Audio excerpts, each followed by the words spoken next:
On the show this week, the biggest technology story, the iPhone threat notifications that everyone's been talking about. We get to the bottom of them. Also, what's up with the billionaire space race? That's a special segment on the show. And since we're talking about iPhones so much, let's talk about the iPhone 15 Pro Max with all its bells and whistles and compare it to the newly launched GoPro Hero 12, which gives you the best action video output out there. This is going to be an action-packed show on that note. I'm your host, Ayush Elavadi, and this is Tech Today. Now, a lot of things that are shot on the show are often shot using a smartphone. I use the iPhone 15 Pro Max. I also use the Pixel and the Samsungs. But the iPhone 15 Pro Max in its action mode does a very good job. But that's not what it's primarily meant to do. That's just one more added feature with this device. The GoPro Hero 12 is the latest and greatest from the GoPro stables. Now has a lot more competition, of course, from DJI, Insta, but also from an iPhone. So we just thought this is a device that's always in your pocket.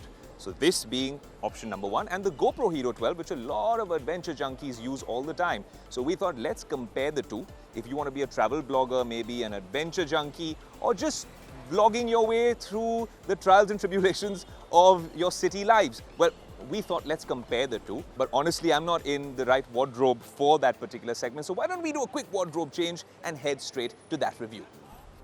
Techtember, Techtober, and now Diwali. That means you might be in the market for a new device. Is it a new camera? Is it a new smartphone? Is it a smartphone which can replace your camera needs? That's why first I have the latest and greatest from GoPro, the GoPro Hero 12. And if you want to use this as an action camera or a travel camera, then you need to compare it with the iPhone 15 Pro Max. With some amazing computational photography, this one can do absolute wonders when it comes to photography and videography. But which one comes out on top? We're going to do this in purely Tech Today style on this special episode of Tech Today.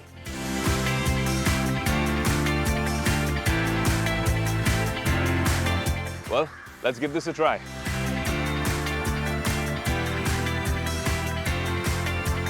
I'm running on a wide angle here with the iPhone, monitoring stuff on my watch, and here on the GoPro.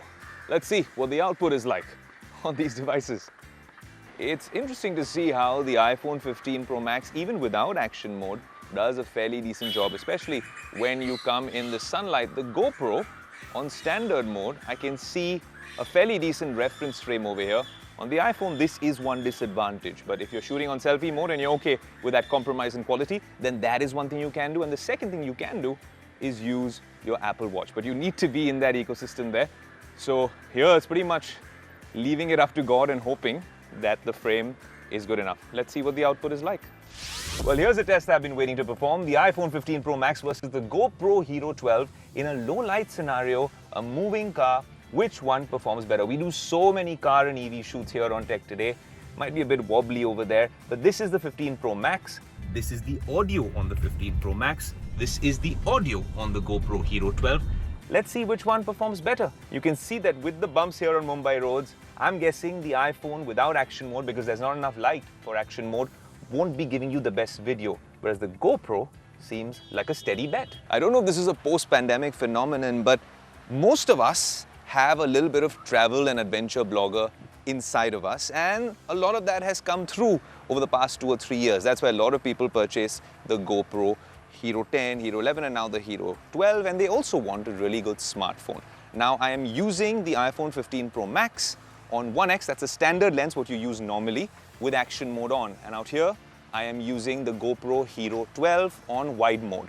I'll show you how wide this can get, I'll show you how wide this can actually get, and then show you what the video is like. This is the audio on the GoPro. This is the audio on the iPhone 15 Pro Max. I'm going to walk through right over here and you can see what I am seeing. This is essentially it. The reference screen over here isn't necessarily, well, on my side. And if you look at the 15 Pro Max, I'm pretty certain with the wide angle, it's fine. Should we go for a little bit of a jog, and then I'll show you super steady, which is what the GoPro is all about.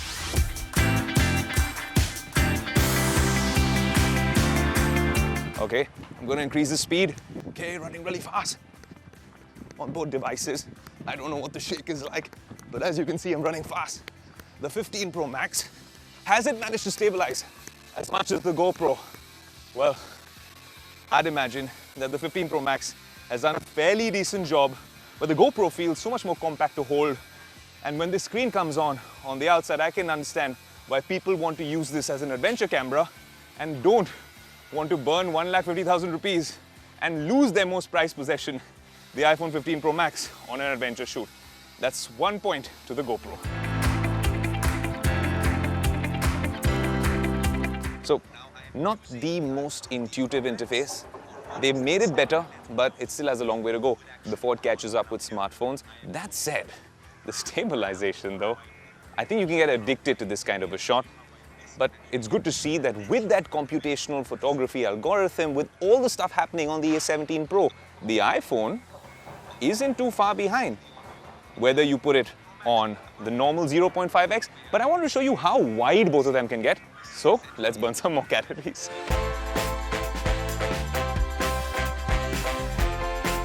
Whoa, whoa, whoa. This camera seems to be getting inspired from these action camera guys. Calm down there. That is the DSLR. These are the action cameras. There's an option, of course, on this GoPro to shoot in 4K, in 1080p, and all the way up to 5.3K. I don't know how useful that is. The iPhone can only go up to 4K. But honestly, where do you use more than 4K in today's day and age? Creators are happy with 1080p, especially with the Instagram algorithm. Now, if you're using digital lens or linear, you have an option of wide, which is 16 to 34 mm. Then you have super view, which is a tall field of view. You get great point of view shots. So I've tried to toggle through this interface and go all the way up to hyper view. This is as wide as it will ever get, and there's no real crop. But the minute you put in 0.5x here on the iPhone, which is the wide angle, it looks all right, right? But I want to put in action mode. The minute you put in action mode, there's a bit of a crop. So now let's see, with all the limitations and all the technology at play, what the output is like on these two. All right, this is the iPhone 15 Pro Max at its widest with action mode stabilization on. That means you can monkey around as much as you want with the absolute top dog, the GoPro Hero 12 in its widest form, and of course, with the stabilization that it offers. Now I'm going to do a quick Usain Bolt lap. I hope my camera guy catches up. Come on! All right. We're running pretty fast. My hands aren't very stable, but you can see what the stabilization's like on both devices. Interesting results. I was just analyzing the footage on both devices. Let me be very honest with you. The GoPro Hero 12 is a big improvement from previous GoPros. Maybe not that much from the GoPro Hero 10 and 11 because hardware-wise it looks the same. A lot of people are saying it's just a software upgrade. No, there's a lot more happening over here as well. The fact that you can do so much more with your GoPro.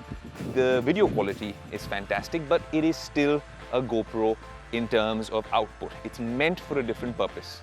The iPhone 15 Pro Max is something special in terms of output. The action mode has gotten better.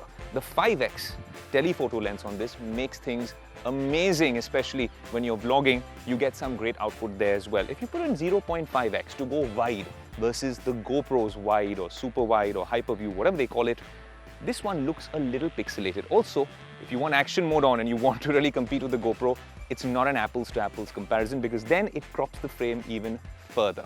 That said, the audio quality on this, even without using a mic, is absolutely stellar.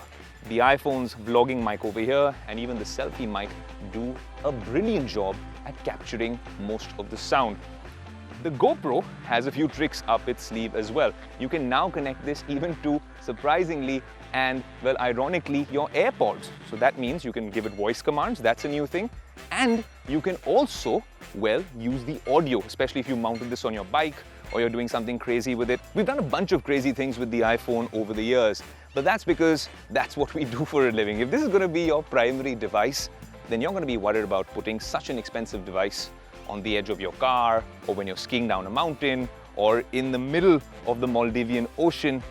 You might do it if you're daring, but you could be conservative, and understandably so. With the GoPro, it's a different story. Even our camera team and producers go a little wild. They're much braver with this device, though it's not that cheap. It starts off at 45,000 rupees. With the creator kit, it can go upwards of 60,000 rupees. And then you say, oh, this is such an expensive device here in India. This is nearly 1,40,000, 1,50,000 rupees. But even the iPhone 15, the base model of the iPhone, costs something like 80,000 rupees. And this, with its full kit, is nearly inching towards that territory. The difference between the two is that the iPhone 15 Pro Max, with its computational algorithms, really using AI and everything that happens on that A17 Pro chip, can give you magical output. audio, video, photo, portrait mode, action mode, cinematic mode, HDR, Dolby HDR as well, ProRes. This is an absolute masterpiece. In fact, the Apple event which just concluded right now, we keep talking about production quality,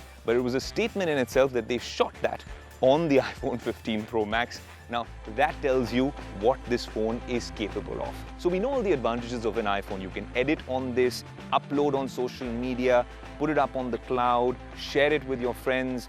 This is that one device. If you're on the iOS ecosystem, move it to your iPad, move it to your MacBook, do all sorts of things with this one device.